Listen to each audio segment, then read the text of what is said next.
गुण निधि को घर से निकाल दिया पिताजी ने। अब ये इसको रोज चांदी की कटोरी में हलवा खाता था, अब घर से निकाल दिया, दर दर भटक रहा है, भटक रहा है दर दर।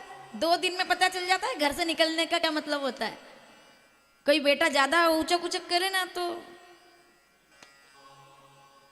2-4 दिन भेज दो, बोले एक काम कर तू अपनी जिंदगी अपने हिसाब से जी ले, जा तू जी के बता ले, जा तू जी ले, तू ज्यादा वो कर, तू जी के बता। 4 दिन में वापस आएगा घर। इतनी सुख सुविधा सब मिल रही है इसलिए ये आंखें दिखा रहे हैं।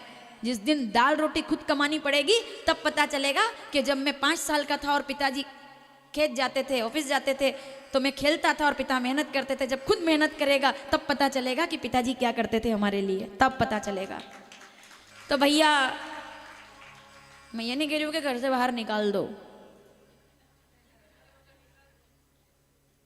मैं कोई आपको भड़काने की कोशिश नहीं कर रही हूँ, मैं तो भड़का ही रही हूँ आपको। थोड़ा आप स्वाभिमानी बनो, खुद जाकर अपना परिवार, अपना घर अपने हाथ में लो। आप घर से निकाल दिया तो वो चोरी करने लगा, और चोरी करने लगा तो एक दिन ऐसा हुआ, भूखा था, फिर वही शिवरात्रि थी। अब देखो आप क्यों मंदिरों में दीपक लगाया जाता है, क्यों नदी पर दीपक लगाया जाता है, दीपदान की क्या महिमा है सुन लीजिए। शाम को दीपक क्यों लगाते हैं, घर की देहरी पर दीपक क्यों लगाते हैं, पीपल के पेड़ के सामने दीपक क्यों लगाते हैं, सोमवार को शमी के सामने दीपक क्यों लगाते हैं, बिलपत्र के सामने दीपक क्यों लगाते हैं, पूर्णिमा पर दीपक क्यों लगाते हैं, सोमवती अमावस्या पर दीपदान क्यों करते हैं, सबका एक ही महत्व है। अब सुनेंगे। आए तो देखा मंदिर है, वही कल वाली बात, भीड़ थी, बोले यहाँ खाने को मिलेगा, शंकर जी का मंदिर। तो वो चढ़ गया मंदिर पे ऊपर। अब मंदिर पे चढ़ गया तो रात में जब सब सो गए तो उसने इधर देखा उधर देखा, कुछ मिला नहीं शंकर जी के यहाँ, अंधेरा था। तो उसने अपना देखा अंधेरा है, तो जो दीपक था ना 24 घंटे की अखंड ज्योति जल रही थी, वो ज्योति ठंडी होने वाली थी। अब मतलब उसका तेल खत्म हो रहा था, तो उसने देखा अंधेरा होने वाला, तो वो ज्योति खंडित होती उसके पहले उसने अपना इंतजाम किया। बोले अंधेरा हो जाएगा तो पैसे कहाँ से, चिल्लर कहाँ से उठाऊंगा। तो उसने तुरंत अपना दुपट्टा लिया, ऐसे जलाया उससे, और जला करके क्या करने लगा, बोले यहाँ पड़े उधर सब जगह ढूंढ रहा है, कैसे वहाँ है, ऐसे ऐसा उजाला ऐसे ही करते हैं ना अपन, तो वो ऐसे करने लगा, ऐसे इधर इधर ऐसे करके उसने 14 बार कर दिया। आरती कितनी बार होती है, 14 बार, 7 बार प्रारंभ में और 7 बार संपूर्ण अंगों की। तो ऐसा कहते हैं कि चरणों की आरती होती है, ठीक है, 4 बार, नाभि की आरती होती है 2 बार, कितने हो गए, 4 और 2, 1 बार मुखार विंद की, कितनी हो गई, 7।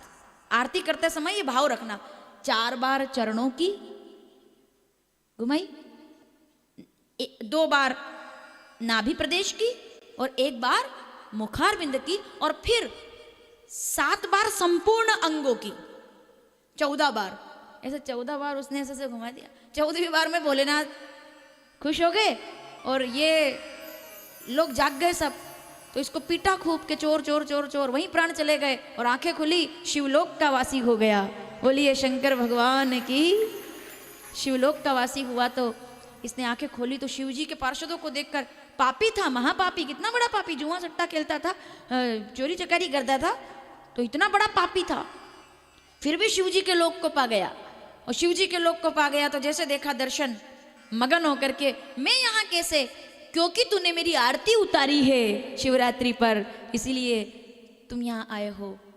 उसने जब तक उसका पुण्य था तब तक वो शिवलोक में रहा, पुण्य खत्म हो गए तो कलिंग का राजा उसके घर राजकुमार बनकर के जन्म लिया, जिसका नाम हुआ दम।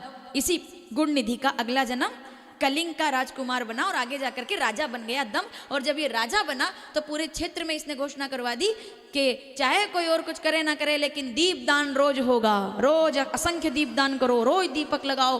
तो सबने पूछा क्यों जी, दीपक लगाने से क्या होगा। तब इसने कलिंग के लोगों को बताया कि गलती से केवल कपड़ा जला दिया था तो मैं शिव जी को पा गया, अगर तुम दीपक लगा दोगे तो शिव तुम्हें पा जाएंगे, इसके लिए दीपक लगाओ। शुभम करोति, दीपक लगाना कब से शुरू हुआ, तब से, उस दिन से दीपदान की महिमा बढ़ गई। पेड़ों के सामने, नदियों पे जाते हैं हम लोग अमावस्या पे, दीपदान बहुत महत्वपूर्ण है। दीपक, कौन सा दीपक लगाना है, राम नाम मणि, रामचरितमानस बालकांड 21वां दोहा, राम नाम मणि और जीह देहरी, तुलसी भीतर बाहरे। दीपक लगाओ राम राम कह करके, घर के बाहर भी लगाओ, अंदर भी लगाओ, पेड़ों के सामने लगाओ, मंदिरों के सामने लगाओ। ये कहा तो सबने असंख्य दीपक लगाए। उस दीपदान का ये प्रभाव हुआ कि शिव जी प्रसन्न हो गए और उन्होंने खूब तप किया। ये अब दम नाम के राजा ने तप किया शंकर जी को प्रसन्न करने के लिए। तो एक दिन शंकर, और कहाँ जाके तप किया, अब वो ये और सुन लीजिए। बताइए शिव पुराण क्या कहती है, वो तप कहाँ किया? जहां आप बैठे हो काशी में, देखते हो शाम को गंगा आरती होती है, लोग दीपक छोड़ते हैं नदी में। उसने यहां आकर के असंख्य दीपक छोड़े और इतना तप किया। और आकाशलिंग है ना, अनेकों प्रकार से शंकर जी को मनाया। तो शंकर जी काशी में तो विश्वनाथ रहते, खुश हो गए। इसलिए आप जब यहाँ दीपक लगाओगे तो विश्वनाथ आपको भी देख रहे हैं कि ये मेरे लिए दीपक, एक दीपक भी लगा दोगे तो आपकी 7 पीढ़ियों तक कभी अंधेरा नहीं होगा। शंकर भगवान इतने दयालु है। तो जब उसने दीपदान कराए तो भोलेनाथ ने उससे कहा मांगो, क्या मांगते हो? उसने कहा मुझे कुछ नहीं चाहिए, लेकिन तुमने इतना दीपदान कराया, जितने भी दीपक हैं सब मणियां बन जाएंगे और अब तुम इन मणियों से युक्त विश्वकर्मा के द्वारा बनाई हुई अलकापुरी के कुबेर के पद पर मैं तुम्हें प्रतिष्ठित करता हूं, तुम कुबेर हो रहे हो।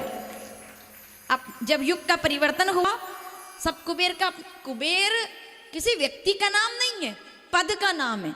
अब जैसे कई लोग कहते हैं कि शंकर जी और पार्वती जी ने पूजा की गणपति की, है ना, शादी से पहले जब वो शादी करते हैं तो शादी से पहले जो पूजा होती है, शंकर जी ने भी गणपति की पूजा की।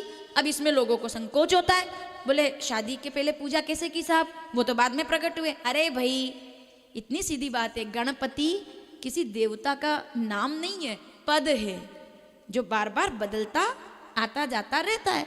तो उस समय के जो, अब जैसे कि विधायक किसी व्यक्ति का नाम है क्या? नहीं। पार्षद किसी व्यक्ति का नाम है क्या? नहीं। मुख्यमंत्री किसी व्यक्ति का नाम है, पद है, कोई आएगा कोई जाएगा। तो जब तक गणपति की पूजा की, मतलब उस समय जो देवता उस जगह बैठे थे उनकी पूजा की, लेकिन जब गणेश जी ने परिक्रमा की तो माता पिता ने उस जगह पर अपने बेटे को प्रतिष्ठित कर दिया और तब से लेकर अब तक गणेश ही वहाँ विद्यमान है। हमारे जो लोक के गणपति हैं वो उमानंदन गणेश हैं। उमानंदन गणेश गणपति हैं, मतलब कि विधायक, प्रधानमंत्री, उपमंत्री, ये जो पद है ये गणपति है और नाम श्री गणेश है। तो उनका वहां पर अभिषेक हुआ और उनको बिठाया गया, वो महिमा है। तो ऐसे दीपदान से अमरावती अलकापुरी के राजा हो गए और यक्षपाल बन करके और कुबेर। अब आया समझ में आपको?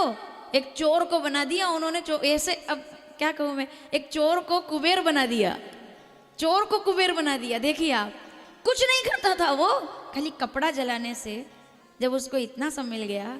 अपन तो दिन रात दीपक जला रहे हैं, सोचो हमारे जीवन में कितना प्रकाश होगा, और प्रकाश ही प्रकाश होगा।